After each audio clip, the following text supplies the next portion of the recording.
오늘은 예수님께서 공생의 마지막 일주일을 살아가신 종려주일이에요. 이번 한 주간 십자가 지신 예수님을 묵상하면서 우리가 때로는 금식하며 그 주님을 이렇게 떠올리면서 주님을 묵상하며 이 아름다운 날 우리가 주님과 더불어 하나가 되는 은혜의 주간이 되시길 바랍니다. 예수님이 당하신 고난은 좀 특별합니다. 사람들은 살면서 이 땅에서 여러 가지 고난을 당하지만 사람들이 당하는 고난들은 대개가 자기가 지은 잘못에 대한 고난을 당하는 경우가 많아요. 그런데 예수님의 고난은 자신의 연약함과 죄 때문에 당하는 땅의 고난이 아니라 하나님을 떠난 모든 인간이 지은 죄 때문에 하나님이 창조한 그 사람이 당하는 고통을 창조주 하나님이 눈뜨고 보지 못하여서 창조자 하나님이 인간의 몸을 입고 오셔서 그 고통을 다 당하신, 하나님이 고통을 당하신 하늘의 고난인 것입니다. 한 사람의 평가는 그 인생의 변화 과정과 마지막 열매를 보고 판단을 해야 됩니다. 그 사람이 어떻게 태어났냐, 그걸로 판단하는 게 아니고 그 사람이 살아온 과정, 그리고 그 마지막의 그 모습, 그 열매를 보고 그 사람을 판단하는 거죠. 그럼 우리가 예수님의 마지막 일주일을 살펴보면서 예수님이 어떻게 일주일을 지내셨나 보겠습니다. 먼저 종려주일의 첫날은 주일에 주님이 승리에 입성하시는 날입니다. 사람의 생명의 가치를 얼마라고 매길 수가 있겠어요, 우리의 생명의 가치를. 그런데 온 인류의 모든 인생의 생명을 주님이 감당하기 위해서. 그런데 지난번에 한번 말씀드린 것처럼 온 인류의 생명은 한 생명이에요. 왜? 한 명으로부터 시작하기 때문에 그렇습니다. 아담으로부터 시작된 생명이 하와로 나뉘고, 그리고 아담과 하와를 통하여 계속적으로 그 생명들이 나누어졌어요. 한 사람 아담의 죄로 말미암아 이 땅에 죄의 문이 열렸고, 그리고는 누구도 이 죄에서 벗어날 수가 없는 거예요.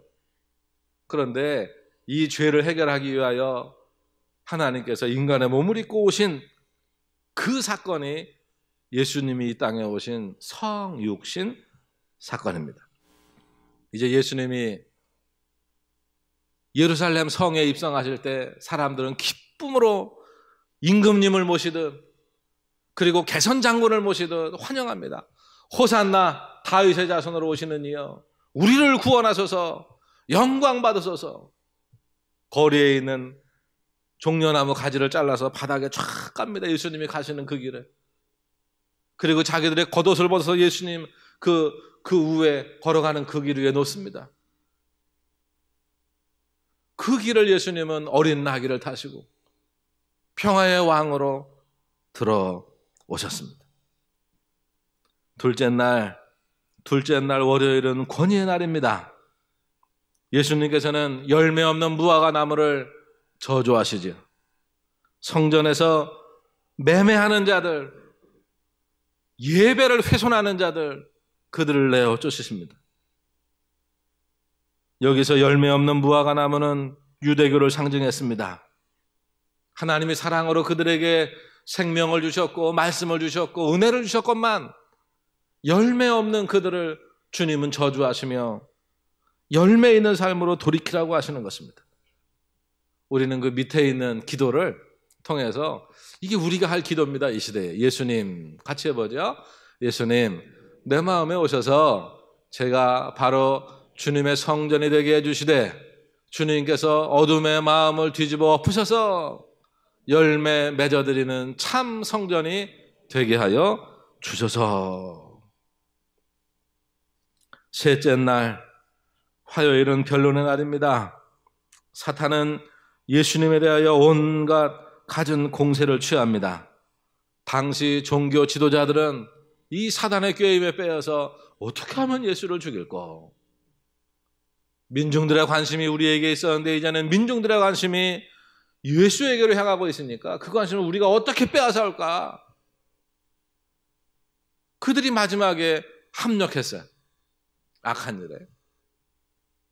그리고 그들이 예수님을 대항하여 예수님을 빠뜨리기 위해서 갖은 말로 예수님을 이제 모략을 하고 변론을 하죠.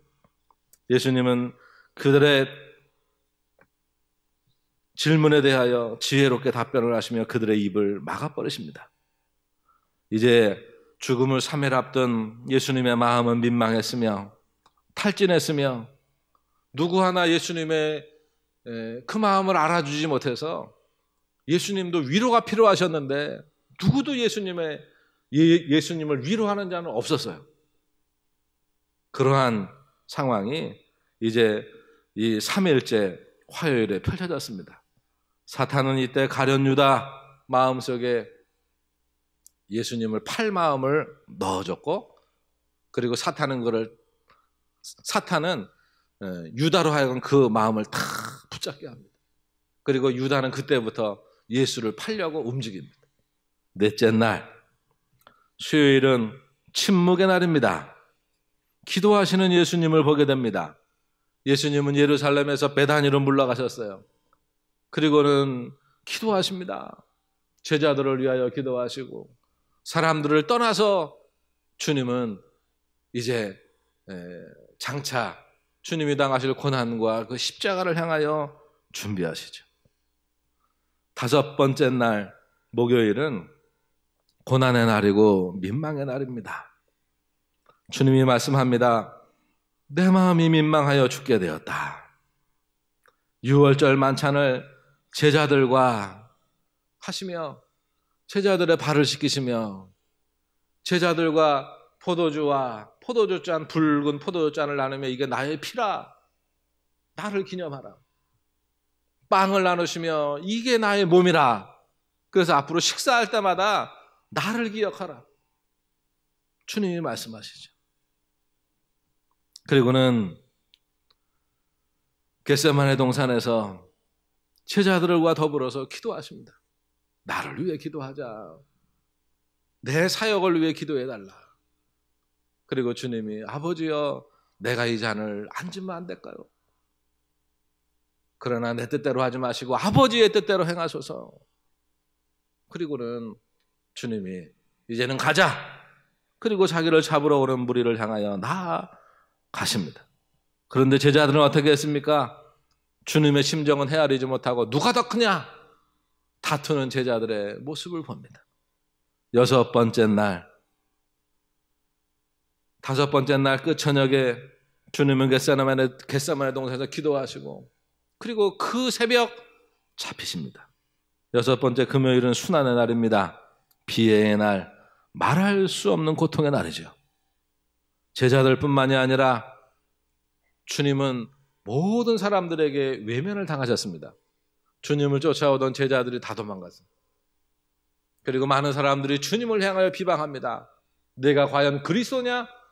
그리스도면 십자가에서 내려오라. 우리를 구원하라. 그 증거를 우리에게 보이라. 주님은 불의한 재판을 받으셨으며 가야바의 법정, 안나스의 법정, 빌라도의 법정을 전전하시며 그리고 온몸으로 그 채찍에 맞으시며 그리고 그 고난의 십자가를 지시고 오전 9시부터 오후 3시까지 6시간 동안 십자가에 달려 계셨고 죽으셨습니다. 속죄 제물로서의 완성을 이루신 것입니다. 오늘 우리도 나의 옛 모습을 이제 예수 그리스도의 십자가에 못 박고 그리고 늘 주님은 우리에게 말씀하시죠. 이전 것은 지나갔으니 보라 너희는 새것 new being 새로운 존재라는 거예요. 옛 것에 붙잡히지 마라. 어제의 것에 붙잡히지 마라. 주님이 우리를 새롭게 하셨으니 이제는 그리스도 안에서 새로운 피조물로 하나님이 주신 축복의 날을 향하여 달려가라고 말씀하십니다. 이제 주님의 십자가의 고난을 기억하는 이 주간에 주님이 당한 고난은 어떤 걸까 생각하며 세상을 향한 주님의 선포, 세 가지 주님의 선포의 말씀을 우리가 듣겠습니다. 첫 번째 주님의 선포입니다. 같이 읽어보시죠.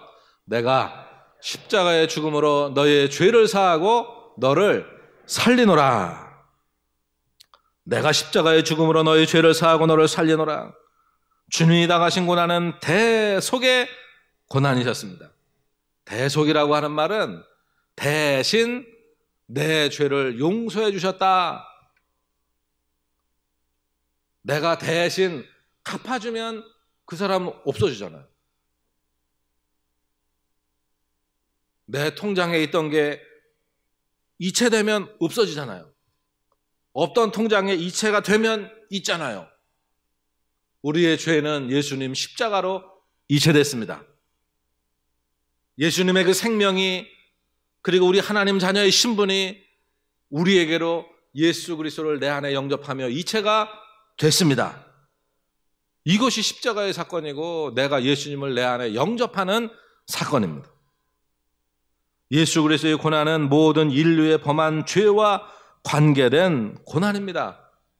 한 사람 아담의 범죄함으로 말미암은 그 죄는 온 인류에게 미쳤고, 그리고 이 온 인류의 죄는 한 사람 예수 그리스도로 말미암아 죄의 문이 열렸던 아담의 죄가 예수 그리스도 안에서 생명의 문이 이제 활짝 열린 것입니다.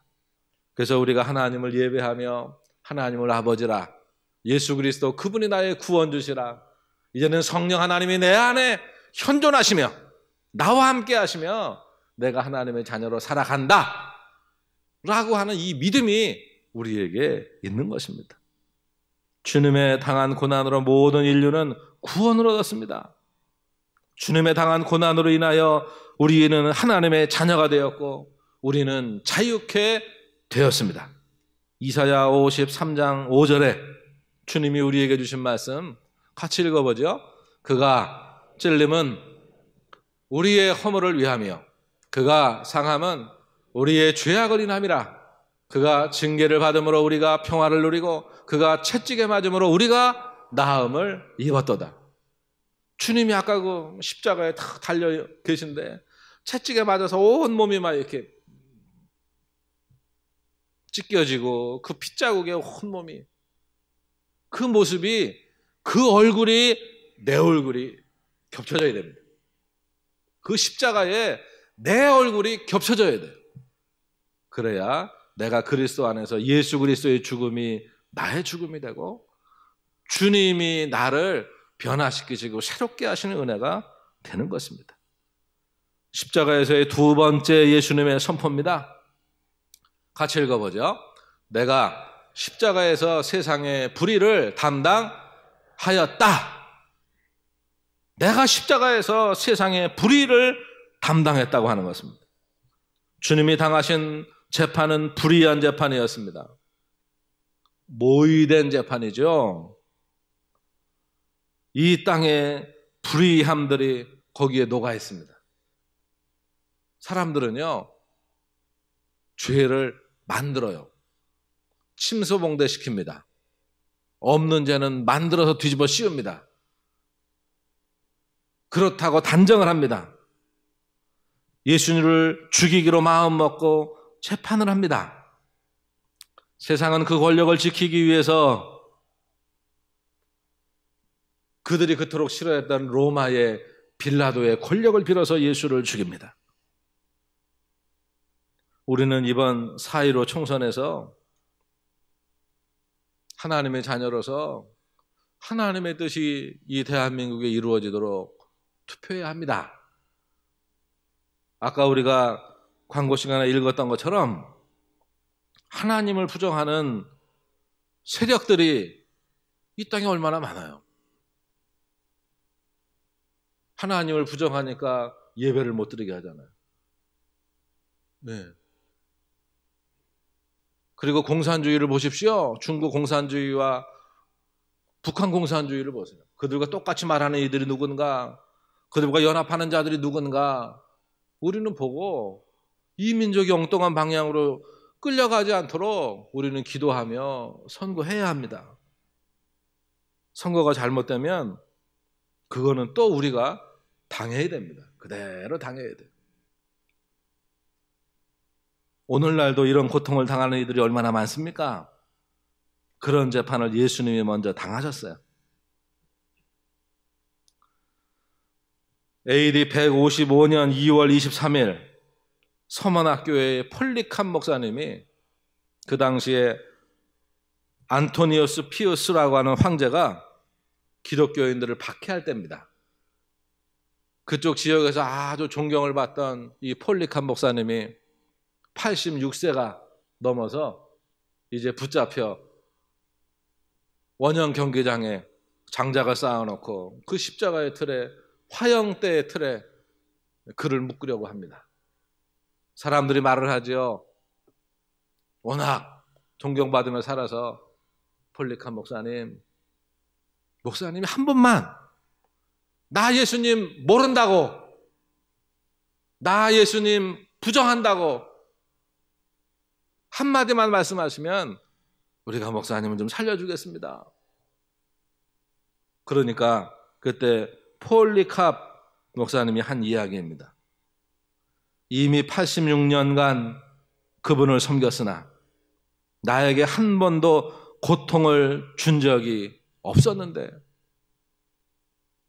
그분이 나에게 86년간 고통을 준 적이 없었는데 내가 이제 나를 구원하신 나의 왕을 조금 더 이 고통을 벗어나겠다고, 외면하겠다고 내가 그분을 모독할 수 있을까?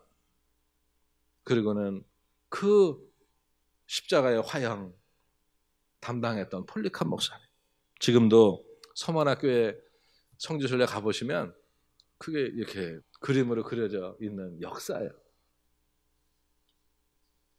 우리는 이처럼 주님이 내가 십자가에서 세상의 불의를 담당하였다 라고 하는 선포에 우리는 반사판이 돼서 세상을 향하여 증거할 수 있어야 합니다.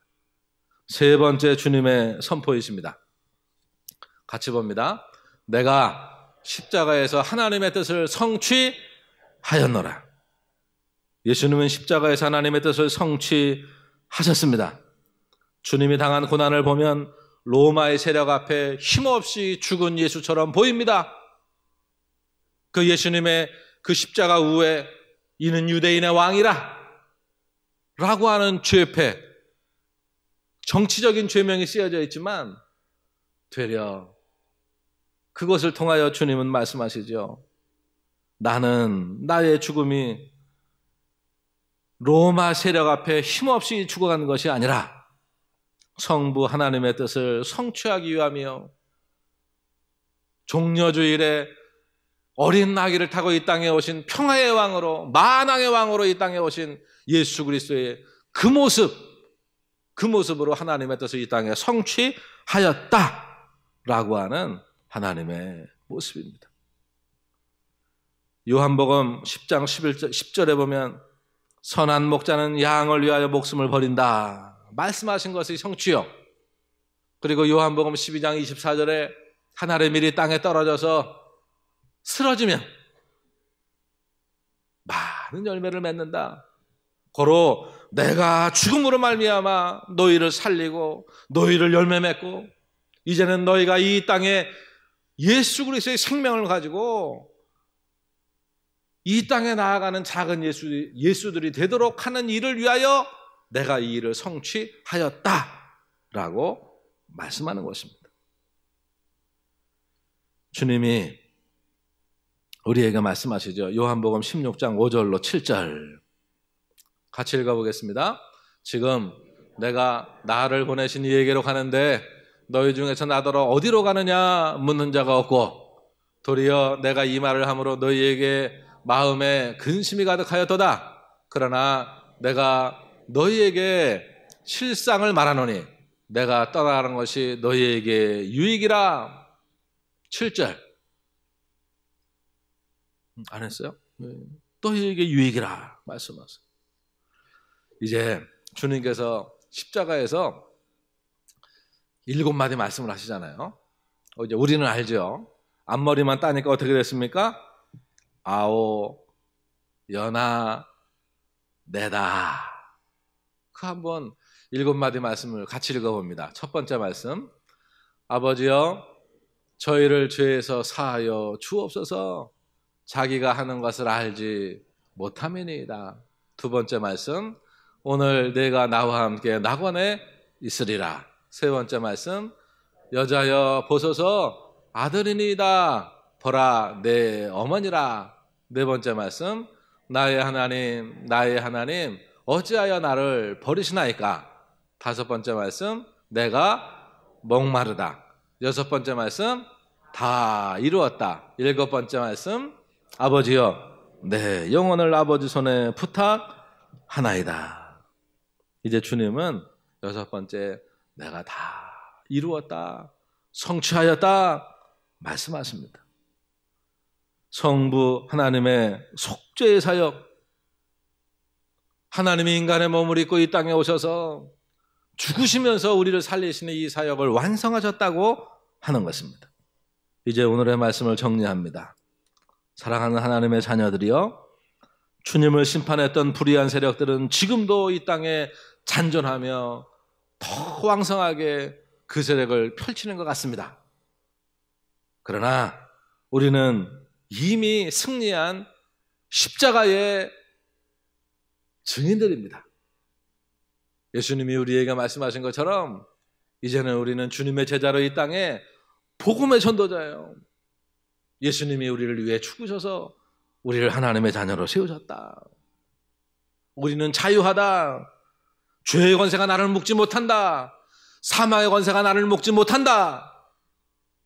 십자가에서 우리 죄가 해결됐고 예수님의 부활의 사건이 우리의 죽음의 문제가 해결된 영원한 생명이 우리에게 주어진 하늘 백성이라고 하는 것입니다. 그러므로 이제는 우리의 삶을 이제 예수 그리스도 안에서 누리는 새 생명의 삶임을 깨달으시고 예수 그리스도 안에서 새로운 피조물로 늘 승리하시기를 축복합니다. 부활의 주님은 제자들에게 모습을 보이셨어요. 막달라 마리아와 다른 여자들, 베드로, 엠마오, 길의 두 제자, 그리고 11제자, 도마, 7제자, 그 뒤에 여러 야고보에게도 보이시고 부활하실 때에는 500여 제자에게도 보여주시고 오늘 이 시대에는 우리에게 예수 그리스도의 부활을 우리에게 보여주시며 그 다음에 알게 하시며 우리에게 말씀합니다. 너희는 이 부활의 증인이 되라. 나 자신의 행위로는 우리 모두가 죽을 수밖에 없는 죄를 짓는 존재들입니다. 그러나 이제 예수 그리스도의 대속의 사역으로 말미암아 우리는 새 사람이 되었고 그리스도 안에서 자유인이 되었고 그리고 오늘 말씀처럼 십자가의 도가 모르는 자에게 그 예수님이 나 위해 십자가에 죽으셨다고 하는 사실을 믿지 않는 자에게는 미련한 일이에요. 믿어지지가 않아요. 출애굽 광야의 백성들이 뱀에 물려 죽어갈 때 하나님께서 모세에게 노뱀을 만들어 높이 달아라. 쳐다보는 자는 살리라. 그 얘기가 미련해서 그 고통에만 집중할 때 사람들은 죽어갔죠. 그러나 모세의 말에 의지하여 쳐다볼 때 쳐다보는 자는 살았어요. 주 예수를 믿으라. 그리하면 너와 내 집이 구원을 받으리라. 구원을 받은 우리가 이 시대의 증인이 되어서 십자가의 도가 멸망하는 자들에게는 미련한 것이로되 구원을 받은 우리에게는 하나님의 능력이로다. 하나님의 능력의 자녀로서 이번 한 주간도 승리하시고 십자가는 하나님의 끝사랑이다. 십자가를 붙들고 주님을 기억하며 주님을 묵상하며 승리하시는 한 주간이 되시기를 축복합니다.